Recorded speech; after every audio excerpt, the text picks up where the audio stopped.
Yeah, that's so special. I have a different teary-eyed story with horses, but I'll tell you the short version.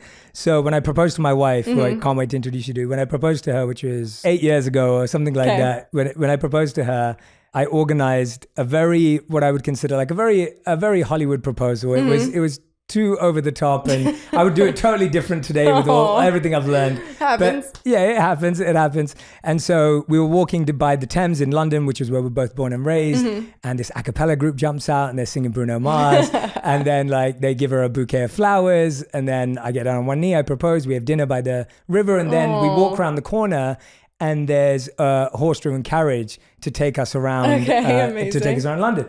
And so we're on this carriage. We have this beautiful, path through London. And then we get into the train to get back home to her parents to tell them. And they already knew. She's got hives all over her face. No and way. All over she her was arms. allergic? She's allergic to horses. And I found out the day I proposed to her. I was like, all right. So then she was like, she had tears. And when we got back, her parents were like, what did you do to her? At least you got to enjoy the moment. At least you got to enjoy the yeah, it wasn't until right? afterwards. But no, I love sorry horses. To hear that. No, I love horses the same way you do. Like I used to go to India a lot when I was a kid.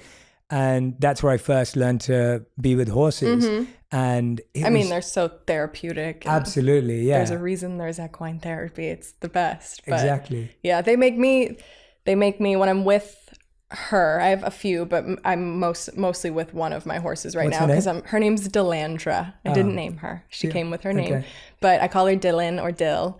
I love her so much, but when I'm with her, I genuinely, I spoke about how I've just loved horses my whole life. I feel like a kid around her. Like I feel like my 12-year-old self that would get up every morning throughout the entire summer at 8 a.m. to go just be at my trainer's facility, and I would stay there from 8 a.m. to 8 p.m. I'd ride all her horses. I'd groom all her horses. I would just sit in the stalls with all the horses. Like it just, anytime I'm with her, I just have that sense of like being a child again, and it's a really, really good feeling. Yeah, so animals have that special ability, don't they? Like they're so whichever awesome. animal you're attracted to. And yeah. I never thought I would, but when I lived as a monk, the animal that's revered in India is cows. And you would never think of cows being like majestic or, in that way, especially when you're not in India. But the cows in India have these like lotus-like eyes. Like the eyes are just like absolutely gorgeous. Stunning. Yeah. And they're so special and they're such gentle animals. Yeah. And recently Radhi and I went trekking with gorillas in Rwanda. And gorillas are we have to go. That sounds unreal. It was unbelievable. And they're the animal that's revered in Rwanda. So whenever they have a new gorilla that's born, they have a naming ceremony with the community. I love that. It's so beautiful. And then I heard somewhere that your first job was you were a dog walker. Yeah. And so I was thinking like, do you have any lessons or anything you learned by being a dog walker? I think first jobs are so interesting. Yeah. No, I mean, I was always a super disciplined child, I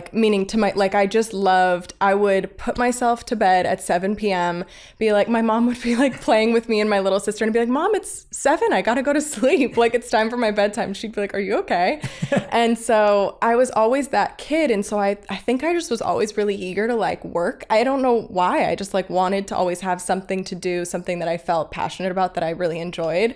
And so, when I was young, I put some flyers around our community and said I would walk dogs. And I ended up getting people that would let me have their dog for a few hours and take it for a walk. So I loved animals and I liked having something to do. So I was a kid that liked to be by myself with animals. So I think that was a cool, very fitting thing for me because I got to be by myself walking, but then also experience all these little dogs with me. So. Yeah.